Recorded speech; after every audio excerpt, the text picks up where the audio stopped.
នេះជាអាហារសម្រាប់សុខភាពមានដូចជាទ្រូងមាន់ការ៉ុតស្ពៃក្តោបផ្កាខាត់ណាតៅហ៊ូកូរ៉េនិងម្ទេសប្លោកវាជាអាហារសម្រាប់សុខភាពប្រចាំថ្ងៃដែលមានជាតិប្រូតេអ៊ីនច្រើនបាទសួស្តីអ្នកនរគ្នាថ្ងៃនេះខ្ញុំមានមុខម្ហូបមួយដែលជាទូទៅខ្ញុំចូលចិត្តញ៉ាំបាទខ្ញុំមានដូចនៅក្នុងវីដេអូហ្នឹងខ្ញុំមានការ៉ុតមានទ្រូងមាន់មានផ្កាខាត់ណាមានស្ពៃក្តោបមានតៅហ៊ូកូរ៉េចឹងអានេះខ្ញុំឆាបន្លែលាយជាមួយទ្រូងមាន់ហើយជាទូទៅទ្រូងមាន់របស់ខ្ញុំហ្នឹងគឺខ្ញុំតែងតែយកវាទៅដាក់ក្នុងម៉ាស៊ីនសម្ងួតណាហើយបន្ទាប់មកខ្ញុំយកទឹកជ្រលក់មកញ៉ាំធម្មតាព្រោះបងប្អូនអរគ្នាដឹងហើយថាទ្រូងមាន់គាត់មាននៅក្នុងទ្រូងមាន់មានជាតិប្រូតេអ៊ីនច្រើនដូច្នេះថ្ងៃនេះខ្ញុំជ្រើសរើសយកអាហារទាំងនេះដើម្បីញ៉ាំហើយជាទូទៅខ្ញុំញ៉ាំដូចនេះឯងគឺមានបន្លែមានសាច់ប៉ុន្តែសាច់ជាទ្រូងមាន់បន្ទាប់មកខ្ញុំមានដូចជាស៊ុតអីជាដើមតែថ្ងៃនេះខ្ញុំយកបន្លែទាំងនេះបូកជាមួយនឹងទ្រូងមាន់ខ្ញុំអត់ដាក់ក្នុង microwave ឬក៏អីដូចមុនដែលខ្ញុំចម្អិនវាឲ្យសោះទេតែថ្ងៃនេះខ្ញុំយកទ្រូងមាន់ជាមួយនឹងបន្លែប្រមាណមុខនេះមានដូចជាការ៉ុតអីជាដើមនេះខ្ញុំយកមកឆាហើយប្រភេទឆារបស់ខ្ញុំវាអត់មានគ្រឿងអីណាដែលគួរឲ្យរៀងប្រៃទេដោយសារតែខ្ញុំអត់សូវញ៉ាំប្រៃទេខ្ញុំញ៉ាំសាបបាទជាទូទៅសម្លដែលខ្ញុំស្លឬក៏អ្វីដែលខ្ញុំញ៉ាំភាគច្រើនឲ្យតែខ្ញុំធ្វើដៃខ្លួនឯងគឺខ្ញុំអត់ដាក់ប៊ីចេងហើយអាចនៅក្នុងវីដេអូនេះខ្ញុំនឹងដាក់ស្ករបន្តិចតែជាទូទៅខ្ញុំធ្វើម្ហូបអត់ចូលចិត្តដាក់ស្ករអត់ចូលចិត្តដាក់ប៊ីចេងទេប៉ុន្តែខ្ញុំប្រើរ៉ូឌីប៉ុន្តែរ៉ូឌីដែលខ្ញុំប្រើនេះមិនមែនរបស់ថៃទេបងប្អូនអរគ្នាកុំច្រឡំរ៉ូឌីដែលខ្ញុំប្រើគឺខ្ញុំប្រើរបស់កូរ៉េអញ្ចឹងនៅក្នុងរ៉ូឌីនេះមួយកញ្ចប់នេះដែលខ្ញុំទិញមកខ្ញុំដាក់ចូលទៅទៀតបងប្អូននឹងឃើញហើយរ៉ូឌីដែលខ្ញុំដាក់នេះគឺវាមានរសជាតិឆ្ងាញ់នៅក្នុងស្រាប់អញ្ចឹងអាចនិយាយបានថាវាមានរសជាតិអំបិលស្ករសប៊ីចេងនៅក្នុងនឹងស្រេចតែម្ដងអញ្ចឹងនៅក្នុងវីដេអូនេះផងដែរខ្ញុំបានធ្វើវាយ៉ាងបញ្ញាបញ្ញាលដែរបាទវីដេអូនេះវារៀងវែងប៉ុន្តែខ្ញុំបានកាត់វាលឿនបាទបន្ទាប់ពីយើងហាន់បន្លែហាន់អីហើយយើងដាក់ត្រាំទឹកវាជាទៅសម្រាប់ខ្ញុំបន្លែដែលខ្ញុំធ្វើហើយឬក៏ហាន់ហើយអញ្ចឹងខ្ញុំត្រាំទឹកចោលយ៉ាងហើយក៏5 ទៅ 10 នាទីដែរបាទខ្ញុំត្រាំទឹកវាចោលដើម្បីឲ្យវាអស់ជាតិដែលថ្នាំដែលខាងកសិករគាត់ដាំដុះហ្នឹងគាត់បាញ់ថ្នាំទៅវាអាចជ្រាបចូលទៅក្នុងបន្លែទាំងអស់ហ្នឹងអញ្ចឹងនៅក្នុងវីដេអូនេះវាអាចជំនួយបងប្អូនច្រើនទាក់ទងនឹងការយល់ដឹងការញ៉ាំអាហារផងដែរបាទចំណែកឯសាច់ទ្រូងមាន់នៅក្នុងខែហ្នឹងខ្ញុំយកមកប្រហែលជាជិត10 គីឡូអញ្ចឹងខ្ញុំញ៉ាំទ្រូងមាន់ជារៀងរាល់ថ្ងៃដោយសារតែខ្ញុំចូលចិត្តហាត់ប្រាណផងដែរដើម្បីស្រកជាតិខ្លាញ់បាទអញ្ចឹងនៅពេលនេះខ្ញុំចាប់ផ្ដើមដាក់ខ្ទះដាក់អីហើយដាក់ខ្ទះខ្ញុំធ្វើការបំពងខ្ទឹមមួយសិនបាទខ្ញុំធ្វើការបំពងខ្ទឹមមួយបន្ទាប់មកខ្ញុំចាក់សាច់ចូលបាទរៀងប្លែកចម្លែកខុសពីគេដែរចាក់សាច់ចូលដើម្បីឲ្យវាស្ងួតទឹកព្រៃហ្នឹងស្ងួតទឹកចាស់ហ្នឹងបាទទឹកហ្នឹងគឺសិតតែនេះទេបងប្អូនសិតតែកកបាទវាកខ្ញុំដាក់ទូកនេះបាទឥឡូវហ្នឹងហើយដែលខ្ញុំថារ៉ូឌីរបស់កូរ៉េហ្នឹងរ៉ូឌីរបស់កូរ៉េហ្នឹងគឺវាឆ្ងាញ់បាទនេះទឹកជ្រលក់នេះទឹកបែបទឹកស៊ីអ៊ីវរបស់កូរ៉េដូចគ្នាបាទខ្ញុំក៏ចាក់ចូលនេះដែរហើយទឹកស៊ីអ៊ីវដែលខ្ញុំចាក់ចូលនេះវារៀងជូរប្រៃជូរអែមជូរអែមបាទហើយខ្ញុំក៏ដាក់គ្រឿងដូចជាមិញហ្នឹងខ្ញុំដាក់ម្រេចផងដែរបាទឥឡូវនេះខ្ញុំបានប៉ុណ្ណេះបាទឥឡូវទ្រូងមាន់ដែលខ្ញុំដាក់ហ្នឹងគឺបានប៉ុណ្ណេះហើយអញ្ចឹងរឿងបន្ទាប់ខ្ញុំដាក់បន្លែទាំងប្រមាណមុខដែលខ្ញុំបានហាន់មិញហ្នឹងដាក់ចូលគ្នាទាំងអស់បាទប៉ុណ្នេះគឺជាអាហារដែលសម្រាប់សុខភាពបងប្អូនគ្នាពេលយើងញ៉ាំហើយអត់ឡើងគីឡូទេមានជាតិប្រូតេអ៊ីនច្រើនសម្រាប់ពពុះអាហារនេះសម្រាប់បន្លែទាំងអស់នេះបាទអញ្ចឹងដូចជាការ៉ុតជាដើមដូចជាផ្កាខាត់ណាបាទដូចជាស្ពៃក្តោបបាទដូចជាពេញប៉ោះសំទោសដូចជាម្ទេសប្លោកអីជាដើម ពពួកនេះសិតតែមានជាតិប្រូតេអ៊ីនច្រើនដែលយើងញ៉ាំហើយអត់ឡើងគីឡូអត់មានជាតិខ្លាញ់ទេបន្ទាប់មកខ្ញុំក៏ដាក់តៅហ៊ូនេះគឺតៅហ៊ូបូកូរ៉េវាជាសណ្ដែកប្រភេទសណ្ដែកតៅហ៊ូសណ្ដែកនេះក៏ជំនួយឲ្យយើងមានជាតិប្រូតេអ៊ីនច្រើនដែរអញ្ចឹងមានន័យថាអាហារដែលខ្ញុំកំពុងតែធ្វើនេះអត់មានឡើងគីឡូជាតិខ្លាញ់ទេបាទសូម្បីតែសាច់ដែលខ្ញុំដាក់ឆាជាមួយនឹងបន្លែនេះក៏ជាសាច់ដែលអត់ខ្លាញ់ដែរព្រោះខ្ញុំជ្រើសយកទ្រូងមាន់ខ្ញុំបំលែងទ្រូងមាន់ទៅជាឆាហើយប្រភេទខ្លាញ់ដែលខ្ញុំប្រើមិនមែនជាខ្លាញ់ទេបងប្អូនអរគ្នាវាជាប្រភេទប្រេងគេហៅថាដូចប្រេងនិយាយចំវាដូចជាប្រភេទប្រេងសណ្ដែកអញ្ចឹងបាទប្រេងសណ្ដែកដែលគេចំណាញ់យកមកដូចបងប្អូនបានឃើញនៅខាងមុននេះបន្តិចហ្នឹងបាទវាអត់មានខ្លាញ់ទេនៅក្នុងនោះអ្វីដែលខ្ញុំកំពុងតែធ្វើម្ហូបនេះគឺអត់មានខ្លាញ់ទេសិតតែពពួកដែលជំនួយប្រូតេអ៊ីនដល់រូបរាងកាយដែលយើងញ៉ាំទៅហើយអត់អាចធាត់បានទេអត់អាចឡើងគីឡូបានទេបាទបន្ទាប់ពីយើងបានធ្វើម្ហូបអីឆ្អិនអស់ហើយយើងក៏ញាប់ដៃញាប់ជើងលាងចានលាងអីទុកដាក់បាទនេះជាទម្លាប់របស់ខ្ញុំហើយថ្ងៃនេះខ្ញុំចេញពីធ្វើការផងដែរហើយឆ្លៀតឱកាសនេះខ្ញុំក៏ថតវីដេអូនេះបោះចូល YouTube របស់ខ្ញុំអញ្ចឹងអធិស្ឋានបងប្អូនទាំងគ្នាប្រសិនបើមានការខុសឆ្គងសូមបងប្អូនទាំងអស់គ្នាអធិស្ឋានហើយកុំភ្លេចជួយ Subscribe ក៏ដូចជា Like Share នៅវីដេអូនេះប្រសិនបើបងប្អូនយល់ថាវីដេអូនេះមានតម្លៃសម្រាប់បងប្អូនហើយមានអត្ថប្រយោជន៍សម្រាប់បងប្អូនហើយនៅក្នុងវីដេអូនេះខ្ញុំបដោតសំខាន់ទៅលើអាហារដែលអត់មានជាតិប្រូតេអ៊ីនដែលជំនួយដល់សុខភាពរបស់យើងបានច្រើនដូច្នេះបងប្អូនអរគ្នាប្រសិនបើមួយថ្ងៃទៅមួយថ្ងៃបងប្អូនញ៉ាំជាតិខ្លាញ់ចូលទៅក្នុងពោះបងប្អូនច្រើននោះមិនយូរមិនឆាប់បាទរូបរាងកាយរបស់បងប្អូននឹងធាត់បាទហើយសបោទៅដោយជាតិខ្លាញ់ទៀតហើយនៅពេលដែលបងប្អូនធ្វើការងារអីមួយឬក៏ឆ្លងកាត់ការលំបាកអីមួយបងប្អូននឹងហត់បាទមានន័យថាអស់កម្លាំងខ្លាំងហេវហត់ខ្លាំងដូច្នេះហើយខ្ញុំក៏បន្តមកកន្លែងនេះតិចទៀតបាទខ្ញុំក៏ញ៉ាំប្រូតេអ៊ីនផងដែរអញ្ចឹងខ្ញុំមានចេកមានទឹកដោះគោហើយមានទ្រាប់គ្រាប់ធញ្ញជាតិ2-3គ្រាប់បន្ទាប់មកខ្ញុំដាក់ប្រូតេអ៊ីនពីលព្រាដើម្បីក្លុកជាមួយនឹងចេកហើយនឹងទឹកដោះគោហើយនឹងគ្រាប់ធញ្ញជាតិនឹងបាទគេហៅគ្រាប់ប្រភេទដូចជាមើមអីគេមើមសណ្ដែកដីជាដើមហ្នឹងបងប្អូនគ្នាអូខេពេលខ្ញុំក្លុកហើយខ្ញុំដាក់ចោលចឹងទៅហើយបន្ទាប់មកខ្ញុំក៏បិទវាហើយខ្ញុំក៏ចាក់ចូលទៅក្នុងដបជាទូដបដែលខ្ញុំញ៉ាំហ្មងថ្ងៃហ្នឹងបាទព្រោះដបហ្នឹងវាមានចំណុះដូចគ្នាបាទនេះជាប្រូតេអ៊ីនបាទ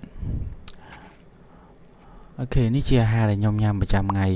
អញ្ចឹងឃើញថាសាប់ដៃសាប់ជើងដែរបាទពីចេញពីការមក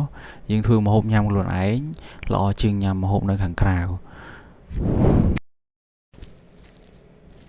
បាទក្រោយពេលពីយើងធ្វើម្ហូបអីហើយយើងប្លុកប្រូតេអ៊ីនហើយចូលមកដល់វគ្គយើងម្ដងបាទដល់កន្លែងនេះគឺខ្ញុំតែងតែហាត់កីឡាបាទរាល់ពេលជារៀងរាល់ថ្ងៃបើមិនបាន30នាទីឬក៏1ម៉ោងក្នុងមួយថ្ងៃទេខ្ញុំអត់សុខចិត្តនេះជាទម្លាប់របស់ខ្ញុំមួយបាទអញ្ចឹងអាហារនោះគឺជារឿងល្អហើយប៉ុន្តែបើសិនបើយើងអត់ហាត់ប្រាណអត់អីទៀត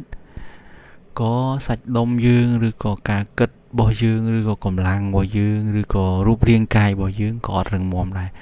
ដូច្នេះខ្ញុំក៏ជ្រើសយកការហាត់សាច់ដុំឬក៏ការធ្វើចលនាសាច់ដុំរបស់ខ្ញុំនៅផ្ទះហ្នឹងពេលចេញទៅធ្វើការហ្នឹងបាទជារៀងរាល់ថ្ងៃខ្ញុំតែងតែហាត់30នាទីទៅ1ម៉ោងទោះជាខ្ញុំធ្វើការរហូតដល់ម៉ោង10យប់មកដល់ផ្ទះម៉ោង11ឬក៏អាចមកយឺតជាងនឹងក៏ខ្ញុំនៅតែហាត់កីឡាដែរព្រោះខ្ញុំយល់ថាកីឡានាំមកនៅសុខភាពបាទពាក្យស្លោកមួយនេះខ្ញុំតែងតែធ្លាប់ឮការដែលខ្ញុំរៀននៅគឺឋានៈវិទ្យាល័យឬក៏ឋានៈបឋមសិក្សានិងឋានៈវិទ្យាល័យបឋមសិក្សាក្តីខ្ញុំតែងតែលើកពីថាកីឡានាំទៅសុខភាពប៉ុន្តែនៅពេលនោះយើងក៏បូករួមជាមួយនឹងរបបអាហារផងដែរបាទហើយនេះជាទូទៅ đôi ở vậy trong ban thưa ní mong muốn là kia trong hạt đôi chi tiền bài khỏi chứ trong tiền sam sấp từ đập ram từ sam sấp và mà đón cứ quân mà đón cứ sam sấp và ai trong ai tiền pi đòn bảy đòn và chân tụi mỏm tại ban bập bên đây mong muốn là kia mỏm tại chlong ban pi bên này cứ trong trời trong này piอย่างhỏi có phèm vào mũi khai hơi đại ởនេះគឺដោយសារតែនេះខ្ញុំហាត់ខ្លួនឯងនៅផ្ទះតិចតិចសម្រាប់ពីការងារខ្ញុំអត់មានគ្រូអត់មានអីទេហើយខ្ញុំក៏ឆ្លៀតមើល TikTok YouTube របៀបនៃការហាត់ប្រាណផងដែរបាទប៉ុន្តែអ្វីដែលខ្ញុំជ្រើសរើសនោះគឺបងប្អូនអរគ្នាដឹងទេបាទខ្ញុំជ្រើសរើសហាត់ដោយខ្លួនឯងហាត់ដោយសមត្ថភាពខ្លួនឯងដែលអាចទៅរួចខ្ញុំអត់ព្យាយាមធ្វើឲ្យខ្លួនខ្ញុំឈឺខ្លាំងហួសហេតុទេដោយសារតែការងាររបស់ខ្ញុំវាធ្ងន់ស្រេចហើយការងារដែលយើងធ្វើដែលខ្ញុំប្រចាំថ្ងៃហ្នឹងការងារធ្ងន់ស្រេចហើយបាទបងប្អូនអរគ្នាគឺនៅរោងចក្ររបស់ខ្ញុំគឺធ្វើតបូឡានពួកហ៊ានដៃហ្នឹងណាអញ្ចឹងទាំងអស់ហ្នឹងក៏ត្រូវការប្រើលើកកម្លាំងលើកដែរអញ្ចឹងហើយខ្ញុំក៏អត់អាចហាត់ឲ្យវាអស់កម្លាំងខ្លាំងពេកដែលខ្ញុំមិនអាចធ្វើដំណើរទៅមុខបានទេខ្ញុំធ្វើនៅតាមអ្វីដែលសាច់ដុំរូបរាងកាយរបស់ខ្ញុំអាចទទួលយកបានបាទទាំងអស់នេះគឺជាលំហាត់ដែលខ្ញុំហាត់នៅផ្ទះខ្លួនឯងជារៀងរាល់ថ្ងៃបាទ30នាទីទៅ1ម៉ោងបាទអញ្ចឹង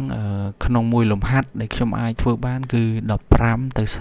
30បាទអញ្ចឹងនៅមានលំហាត់ផ្សេងទៀតនៅលំហាត់កាច់ក្បាលពោះកាច់អីទៀតនេះគ្រាន់ខ្ញុំទាញយកស្មាវាបើកល្អអញ្ចឹងណាប៉ុន្តែសម្រាប់ខ្ញុំពេលនេះគឺថាវាមិនទាន់ល្អឥតខ្ចោះទេបងប្អូនចឹងបងប្អូនអាចគិតមើលខ្លួនឯងហើយនៅអ្វីដែលខ្ញុំកំពុងតែ show នេះមិនមែនការ show នេះបង្អួតបង្ហាញទេប៉ុន្តែគ្រាន់តែជាការ show មួយដែលប្រាប់ថាចង់បញ្ជាក់ប្រាប់ថាខ្ញុំអាចធ្វើបានអ្នកនរគ្នាក៏អាចធ្វើបានដែរបាទពីមុនរូបរាងកាយខ្ញុំមិនមែនចឹងទេបងប្អូនគ្នាគឺខ្លាញ់តែម្ដងបាទក្បាលពោះធ្លាក់ត្រជាក់យ៉ាប៉ុន្តែឥឡូវខ្ញុំអាចសម្រកវាបានប៉ុណ្នេះប៉ុន្តែសួរថាខ្ញុំទាញអញ្ចឹងឬក៏ខ្ញុំធ្វើរឿងធ្ងន់អញ្ចឹងហត់ទេបងប្អូនហត់ក៏ប៉ុន្តែសួរថាឈឺខ្លួននេះអត់ឈឺទេដោយសារអីខ្ញុំបានឆ្លងកាត់វាកន្លងមកផុត3ខែទៅហើយអញ្ចឹងគេអ្នកចិត្តវិទ្យាអ្នកចិត្តសាស្ត្រអ្នកជំនាញគេនិយាយថាបើសិនបើយើងហាត់ប្រាណឬក៏យើងធ្វើអ្វីមួយលើសពី60ថ្ងៃសកម្មភាពនោះវានឹងបន្តកើតឡើងជាមួយយើងដោយយើងអត់ទ្រាំធ្វើវាមិនបានបាទគឺមានន័យថាយើងមិនអាចនឹងបំភ្លេចវាបានទេដល់ពេលដែលយើងធ្វើអ្វីមួយលើសពី60ថ្ងៃបាទអញ្ចឹងសកម្មភាពនោះនឹងដិតដាមជាប់នៅនឹងយើងឲ្យយើងខ្លាយទៅជាទម្លាប់ឲ្យយើងខ្លាយទៅជាមានវិន័យនៅសកម្មភាពមួយដែលយើងបានធ្វើវាលើសពី60ថ្ងៃដូច្នេះខ្ញុំដូចជាការហាត់ដើម្បីឲ្យរាងកាយរឹងមាំរបស់ខ្ញុំនេះដើម្បីសុខភាពរបស់ខ្ញុំនេះខ្ញុំបានធ្វើវាលើ30ថ្ងៃតាមរយៈប្រកដេតិនដែលខ្ញុំបានកត់ត្រាបាទតាំងពីចាប់ផ្ដើមមករហូតដល់ពេលនេះខ្ញុំលើស60ថ្ងៃហើយអញ្ចឹងវាអាចចូលថា4ទៅ5ខែហើយដែលខ្ញុំហាត់នេះអញ្ចឹងបើសិនជាខ្ញុំហាត់នៅជីមឬក៏ខ្ញុំទៅកន្លែងជីមតែម្ដងសាច់ខ្ញុំមិនមែនប៉ុណ្ណឹងទេអាចនឹងលើសវា fit ជាងនឹងព្រោះខ្ញុំត្រូវការ fit ជាងនឹងប៉ុន្តែដោយឡែកងាកត្រឡប់មកវិញខ្ញុំអត់មានពេលវេលាដើម្បីទៅជីមអត់មានពេលវេលាច្រើនដោយសារតែការងារយើងធ្វើតាំងពីម៉ោង8ចេញដល់ម៉ោង10យប់អីក៏មានដែរតម្រាំតាមមកដល់ផ្ទះម៉ោង11កន្លះបាទតម្រាំបានចូលគេងម៉ោង12ម៉ោង1ដូច្នេះហើយរាងកាយរបស់យើងអត់អាចទ្រាំទ្រជាមួយនឹងគ្រឿងជីមនៅខាងបានទេចុះសួរថាថ្ងៃអាទិត្យថ្ងៃសៅរ៍ថ្ងៃអាទិត្យទៅណាយេថ្ងៃសៅរ៍ថ្ងៃអាទិត្យបើសិនបើមានការងារយើងធ្វើការទៀតយើងអត់មានពេលទេដូច្នេះអ្វីដែលខ្ញុំអាចធ្វើបានគឺមានតែ ឆ្លៀតឱកាសឆ្លៀតពេលវេលាក្នុងមួយថ្ងៃដាក់គោលដៅខ្លួនឯងថាត្រូវតែហាត់ប្រាណធ្វើលំហាត់ប្រាណធ្វើចលនាសាច់ដុំឲ្យសាច់ដុំវាកត្រាក់ឲ្យវាញាក់ឲ្យវាស្ទុះរយៈពេល30នាទីទៅ1ម៉ោងអ្នកជំនាញគាត់ក៏បាននិយាយថាមួយថ្ងៃដាច់ខាតរាងកាយរបស់មនុស្សត្រូវតែហាត់ប្រាណបញ្ចេញថាមពលឲ្យបាន15នាទីទៅ30នាទីប៉ុន្តែខ្ញុំយក30នាទីទៅ1ម៉ោងក្នុងមួយថ្ងៃយ៉ាងនេះគឺជាគោលដៅរបស់ខ្ញុំអញ្ចឹងខ្ញុំដើរមកដល់ត្រឹមនេះខ្ញុំបានប៉ុណ្នេះមានន័យថាខ្ញុំបានសម្រេចគោលដៅខ្ញុំពាក់កណ្ដាលហើយ